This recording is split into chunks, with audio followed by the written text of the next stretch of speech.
Hello and welcome, my dear aspirants. So today's part 7, 25 MCQs of Northeast and Arunachal Pradesh, उसको हम लोग आज देखेंगे. ठीक है. सो आज का जो फर्स्ट क्वेश्चन है, first Indian judoka to win a medal at the judo junior world championship in 2026. ठीक है, सॉरी 26 लिख दिया, सॉरी. हाँ, ये 2025 होगा, इसमें फिर गलती हुआ है, very sorry. So first Indian judoka to win a medal at Judo Junior World Championship in 2025. ये जो इंडिया का सबसे पहला है वो है लिंगथोई चनम्बम. ठीक है, तो ये जो Lingthoi Chanambam, she is 19 years player from Manipur. ठीक है, 19 years आपका जूडो प्लेयर फ्रॉम मणिपुर है. और ये 63 kg का कैटेगरी में आपका जूडो जो वर्ल्ड चैंपियन है, junior world champion, judo junior world जो चैंपियनशिप है, वर्ल्ड चैंपियनशिप जो 2025 में हुआ है आपका लीमा पेरू में, तो वहाँ में she has won bronze medal. ठीक है, उन्होंने ब्रॉन्ज मेडल जीता है फॉर इंडिया और फर्स्ट प्लेयर है फ्रॉम इंडिया. दूसरा Khamba, question number 2. Khamba Thoibi is an important form of performing arts of. तो ये खम्बा थोइबी जो है, खम्बा, ये एक लव स्टोरी है, लव स्टोरी डांस है बिटवीन खम्बा. ये जो खम्बा जो है वो हीरो है और ये थोइबी ये जो हीरोइन है, मतलब प्रिंसेस है. ठीक है, तो ये दोनों का जो लव स्टोरी है उसको परफॉर्मिंग आर्ट्स फॉर्म में मणिपुर में किया जाता है. ठीक है, और ये डांस फॉर्म जो इट्स ए पार्ट ऑफ लाई हेरोबा जो डांस होता है वो जिसको वो लोग अपना जो गॉड होता है, गॉड तंगजिंग, ठीक है, गॉड तंगजिंग को डेडिकेट करता है. तो वहाँ में एक ऐसे पार्ट है जहाँ में लव स्टोरी ऑफ खम्बा और थोइबी का बारे में वो लोग इन आर्ट फॉर्म में वो लोग डिस्प्ले करके दिखाता है. ठीक है. Next number 3. Name the mountaineer from Arunachal Pradesh who have successfully submitted Mount Kilimanjaro on 2025. So Mount Kilimanjaro 2025 वो भी अगस्त के महीना में अरुणाचल से जो वो सबमिट को ओवरकम किया है वो है आपका काबाक यानो. ठीक है, तो काबाक यानो जो आपका अपना जो 7th एक्सपेडिशन में, ठीक है, 7th सबमिट एक्सपेडिशन ने उसमें उसने माउंट कलिमंजारो को उन्होंने सबमिट को सक्सेसफुली क्लाइम किया है. माउंट कलिमंजारो के बारे में अगर आपको मालूम होना है, you have to understand this is a dormant volcano, है ना. ये डोरमेंट वोल्केनो माउंटेन है और ये माउंटेन जो आपका तंजानिया में लोकेटेड है. तंजानिया मीन्स अफ्रीका में लोकेटेड है और इसका हाइट जो 5895 मीटर है. ठीक है. Next question number 4. The Riang community, recognized as the particularly vulnerable tribal groups, belongs to which northeastern state? तो इंडिया में particularly vulnerable tribal groups बोल के माना जाता है जो एसटी का बीच में भी और भी marginalized sections होता है और वो इंडिया में 75 नंबर्स है. उसमें से एक ट्राइब जो आपका रियांग ट्राइब, जिसको ब्रू भी बोलता है, कोई लोग ब्रू भी बोलता है, ये ट्राइब जो कुछ पार्ट जो असम में भी थोड़ा मिलता है और मणिपुर में भी थोड़ा मिलता है, लेकिन मेजोरिटी ये कम्युनिटी आपका त्रिपुरा से बिलोंग करता है. ठीक है, तो त्रिपुरा में ये लोग मार्जिनलाइज सेक्शन में आता है and they speak the language of Kubru language बोलता है. And according to their originality they are considered to be migrated from San state of upper Burma. ठीक है, सांग स्टेट ऑफ अपर बर्मा जो कि प्रेजेंट डे आपका म्यांमार है, वहां से वो मतलब माइग्रेट होके आया है. Next, which is the smallest inhabited river and island in the world? सबसे स्मॉलेस्ट रिवर एंड आइलैंड जो आपका असम गुवाहाटी यानी कि उमानंदा में पड़ता है, उमानंदा आइलैंड. उमानंदा आइलैंड जो आपका ब्रह्मपुत्र रिवर का वहां में रहता है, ब्रह्मपुत्र. और ये जो टूरिस्ट स्पॉट है जो आपका गुवाहाटी से आप इजीली बोट पकड़ के आप जा सकता है. ठीक है, तो ये ब्रह्मपुत्र रिवर में ये रहता है.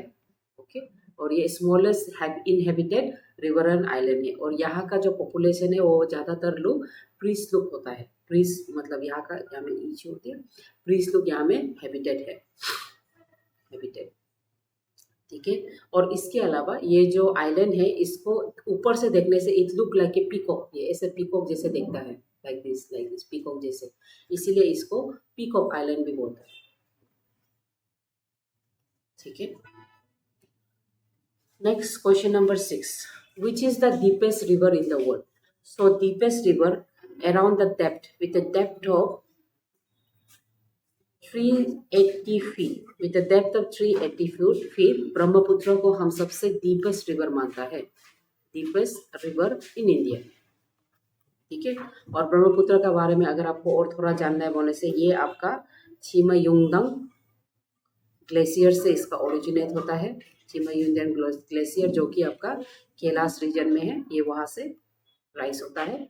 और ब्रह्मपुत्र को आपका तिब्बत एरिया में सांगपो कहा जाता है, सांगपो, अरुणाचल में सियांग, और असम तक आते आते इसको हम ब्रह्मपुत्र बोलते हैं। नेक्स्ट जो है क्वेश्चन नंबर 7, फर्स्ट पारा athletic from Arunachal Pradesh who is selected for who is selected for sports authority of India, sports authority of India, और उसका जो इंस्टीट्यूट है जो कि गुजरात में, इसको बोलता है नेशनल, ठीक है, नेशनल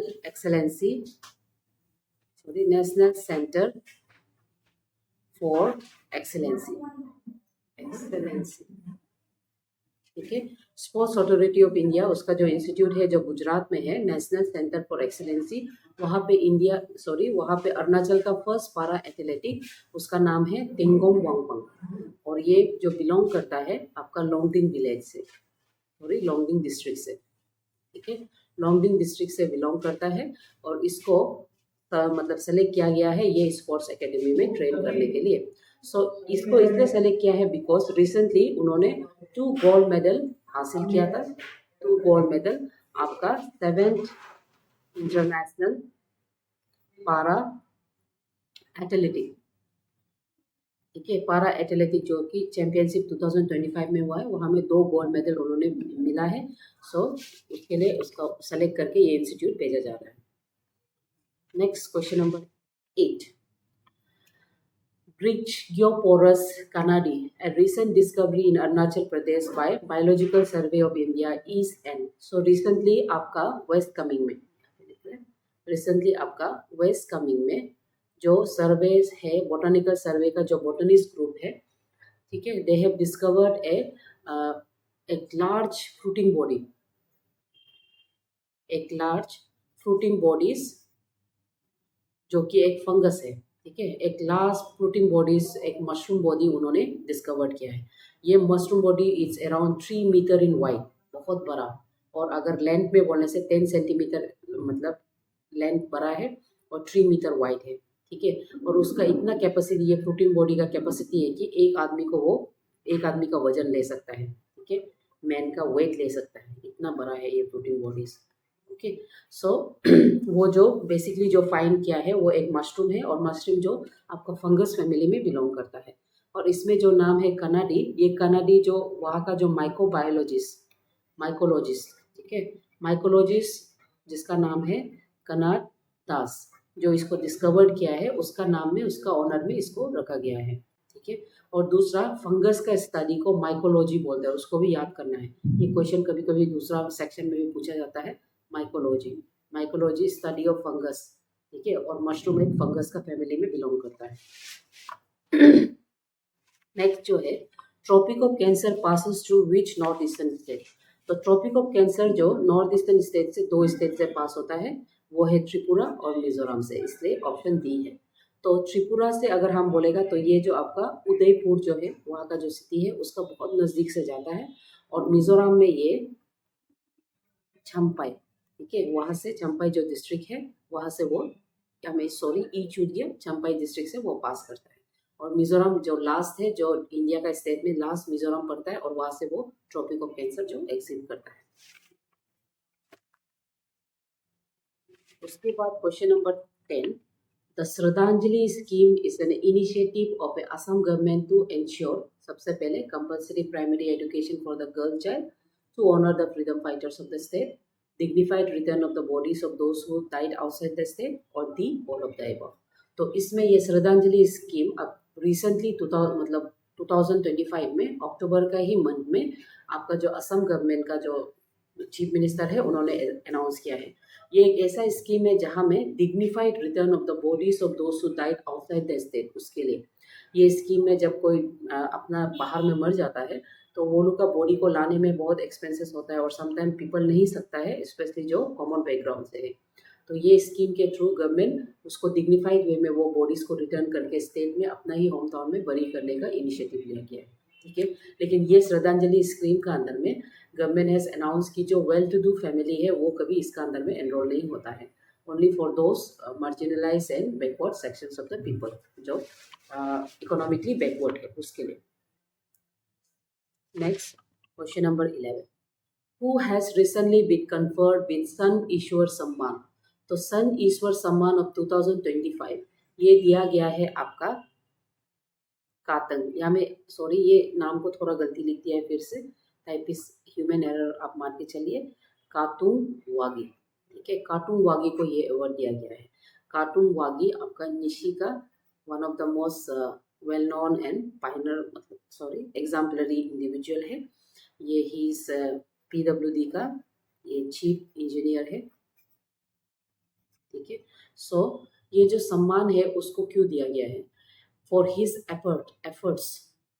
ठीक है, उसका जो एफर्ट है जो वो डाल रहा है आपका मॉडर्न एजुकेशन विथ ट्रेडिशनल। ठीक है, ट्रेडिशनल और मॉडर्न जो एजुकेशन है उसको साथ साथ वो इम्प्लीमेंट कर रहा है, उसका वो एफर्ट के लिए उसको ये अवार्ड दिया गया है। ठीक है, सो 2020 में आपका उन्होंने एक मिनट न्यूबू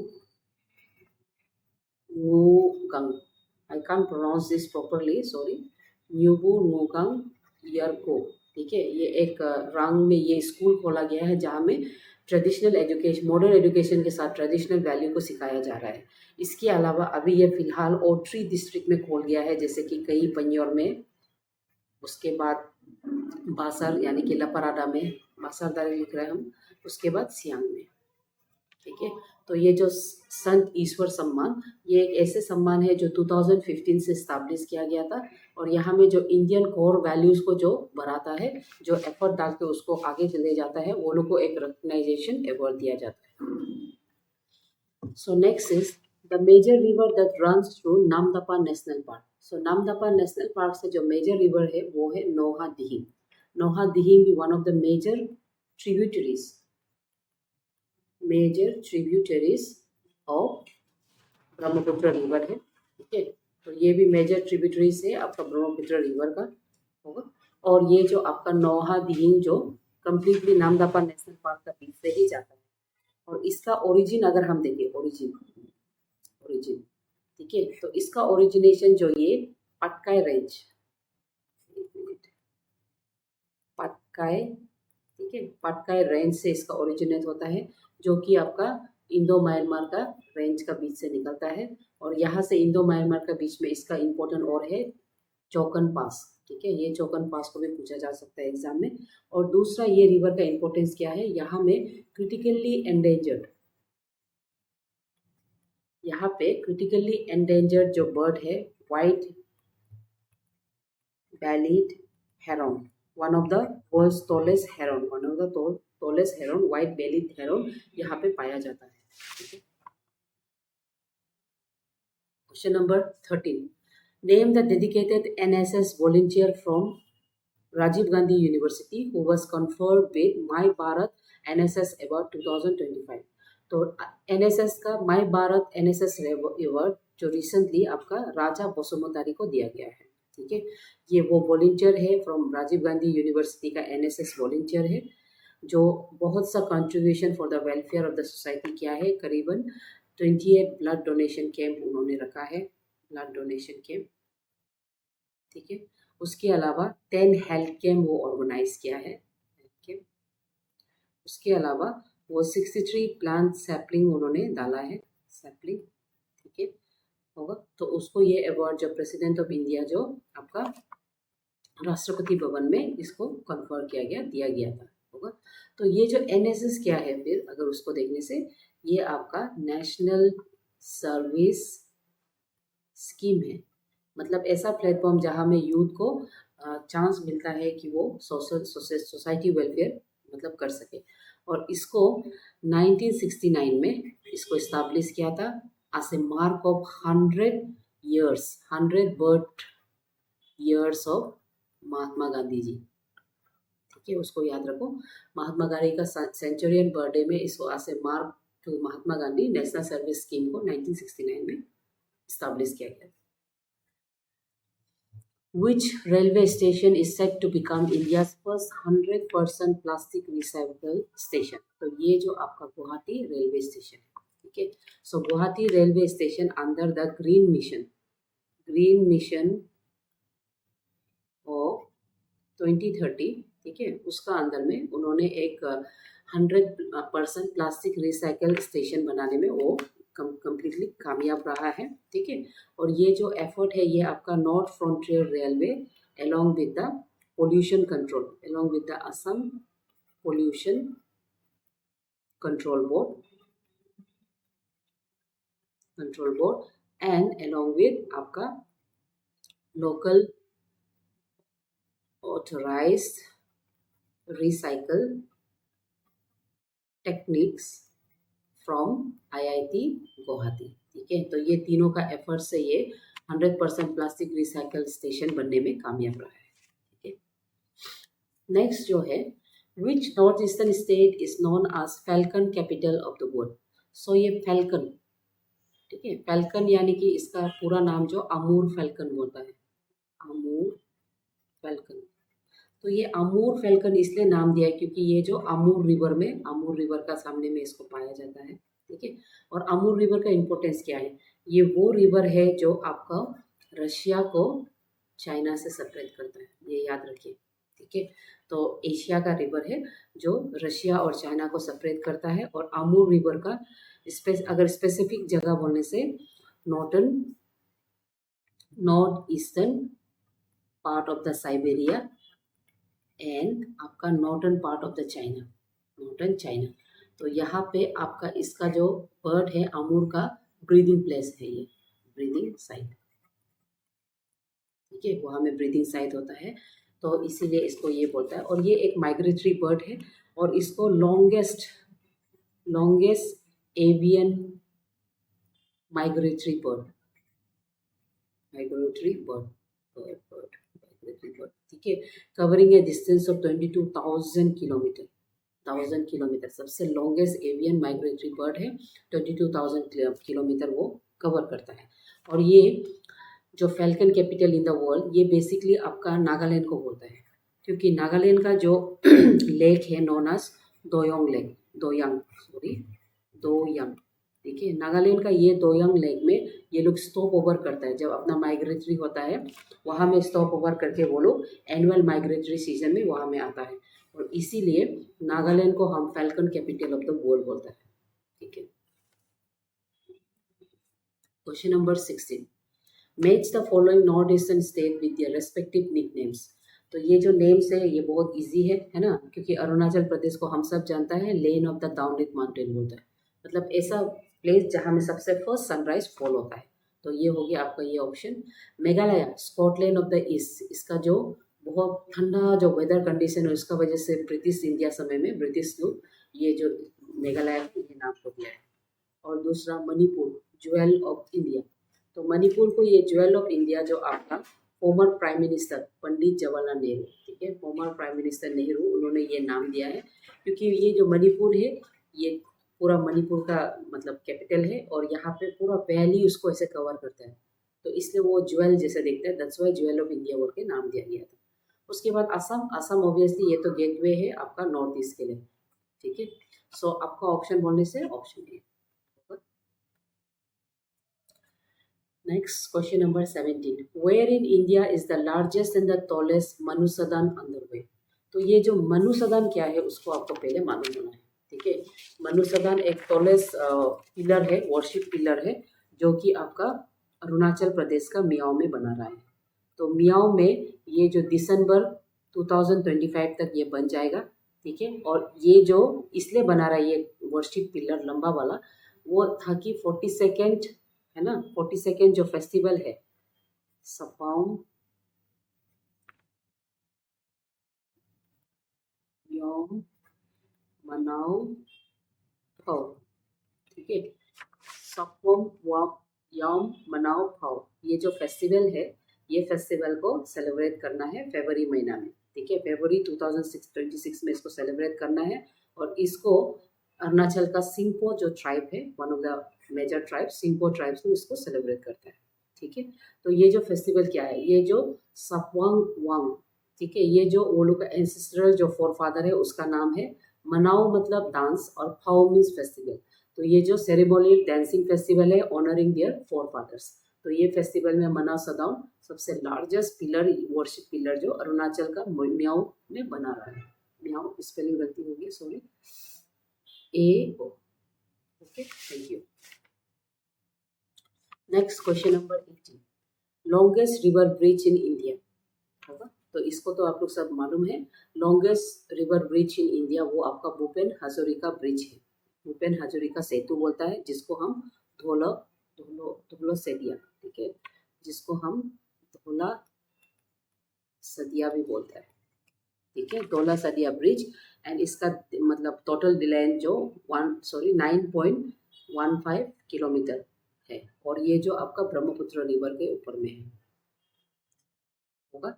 तो यहाँ में एक कंफ्यूजन ये हो सकता है, 2028 तक एक ब्रिज है नोनास, वो भी नॉर्थ ईस्ट में है, दुबरी फुलबारी ब्रिज, ठीक है। तो दुबरी फुलबारी सेतु अगर 2028 तक खत्म हो जाने से, और ये कनेक्ट करता है आपका असम से मेघालय को, ठीक है, अगर ये ब्रिज खत्म हो जाने से तो ये सबसे लॉन्गेस्ट होगा।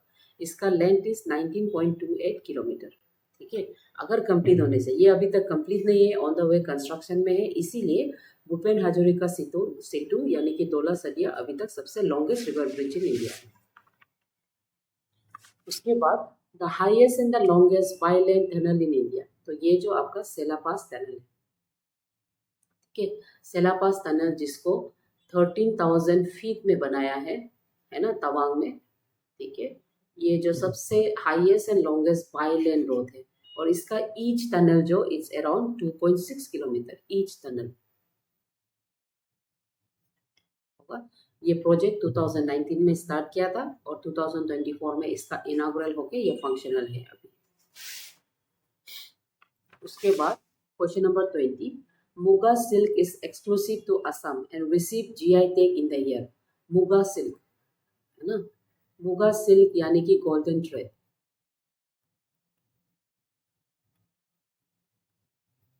ठीक है। मुगा सिल्क यानी कि गोल्डन थ्रेड, ये आपका 2017 में इसको 2007 में इसको GI टैग मतलब दिया गया था। तो ये जो मुगा सिल्क है ये आपका असम का सुलकुची जो है आपका कामरूप डिस्ट्रिक्ट में पड़ता है, ठीक है। तो कामरूप डिस्ट्रिक्ट का ये जो प्लेस है, टाउन है, this is famous for the Muga silk का प्रोडक्शन के लिए होगा, टेक्सटाइल के लिए। दूसरा, Daminda a significant folk dance belongs to. Daminda ये अरुणाचल का है, और अरुणाचल का जो जीरो का जो अपतानी ट्राइब है, ठीक है। ये अपतानी ट्राइब लोग का ये फेस्टिवल हार्वेस्ट का मतलब फेस्टिवल है दामिंदा फेस्टिवल। दामिंदा जो डांस है, सॉरी नॉट फेस्टिवल, दामिंदा ये जो वो लोग का डांस है, जो कि वो लोग का दिरी फेस्टिवल में इसको किया जाता है। ये थोड़ा सा गलती है, ठीक है। सो दामिंदा जो डांस है जिसको दिरी फेस्टिवल में करता है, एक ऐसा फेस्टिवल जो हार्वेस्ट आते समय में मतलब हार्वेस्ट को वेलकम और गुड हार्वेस्ट होने के लिए डांस किया जाता है, ठीक है। और ये जुलाई, अगर मंथ बोलने से जुलाई मंथ बोलते हैं दिरी। उसके बाद question number 22, the strategic importance of Stilwell Road is that it connects. ये जो स्टिलवेल रोड है, ये स्टिलवेल रोड आपका वर्ल्ड वॉर 2 में बनाया गया था बाय जोसेफ स्टिलवेल, ठीक है। और जोसेफ स्टिलवेल ये रोड को इसलिए बनाया ताकि वहां से ट्रांसपोर्टेशन और सप्लाई में चाइना को मदद कर सके अगेंस्ट जापानीज। ठीक है। सो ये जो आपका असम, असम में बोलने से लादो, असम का लादो से ये कनेक्ट करता है कुमिंग, कुमिंग इन चाइना से कनेक्ट करता है और पास करता है थ्रू आपका नॉर्दर्न म्यांमार से, नॉर्दर्न म्यांमार से पास करता है, ठीक है। नेक्स्ट जो है question number 23, first female colonel from north east India, ये आपका पोनुंग डोमिन है, नॉर्थ ईस्ट इंडिया का सबसे पहला, ठीक है। और ये जो currently she is serving as lieutenant commander है ना, करेंटली वो कमांडर सर्व कर रहा है आपका BRO टास्क फोर्स में इन लद्दाख, लेफ्टिनेंट ने direct commander in BRO task force in Ladakh में वो कर रहा है, ठीक है। Next 24, according to Koppen classification climate condition of Arunachal Pradesh. So ये जो क्वेश्चन है, ये क्वेश्चन आपका ना प्रीलिम्स का है, APPSC का प्रीलिम्स का क्वेश्चन है, जहाँ में ये क्वेश्चन पूछा गया था। तो कोपेन क्लासिफिकेशन अगर देखा जाए, ये जो क्लाइमेटोलॉजिस्ट है, ठीक है, ये जो क्लाइमेटोलॉजिस्ट है और इसका पूरा नाम व्लादिमीर कोपेन है। सो कोपेन जो जितना भी क्लासिफिकेशन उन्होंने दिया उस हिसाब से अरुणाचल क्लासिफिकेशन जो DFC का अंदर आता है। इसका मतलब है अरुणाचल में लॉन्ग कोल्ड विंटर होता है और शॉर्ट समर होता है, ठीक है, क्लासिफिकेशन है। उसके बाद question number 25, where in Arunachal Pradesh is the Naying hydro electric project to be established. So Naying hydro electric project ये जो आपका सी योमी में हो रहा है, सी योमी में आपका रिवर जो है सियोम रिवर है ना, सियोम रिवर है, उसका ऊपर में ऑलमोस्ट 1000 मेगावाट का hydro electric power, hydro electric and flood moderation, ठीक है, फ्लड मॉडरेशन हाइडल डैम बन रहा है, ठीक है। और ये डैम जो आपका नेपको का अंदर में बन रहा है और इसका जो capacity 4966.67 gigawatt hour electricity produce करने का कैपेसिटी रखता है, ठीक है। सो आज का जो MCQ इतना ही है। So thank you my dear aspirants, और अगर आपको कुछ भी क्वेरीज है तो आपको गिवन नंबर में आप कांटेक्ट कर सकता है, ठीक है। So thank you for today.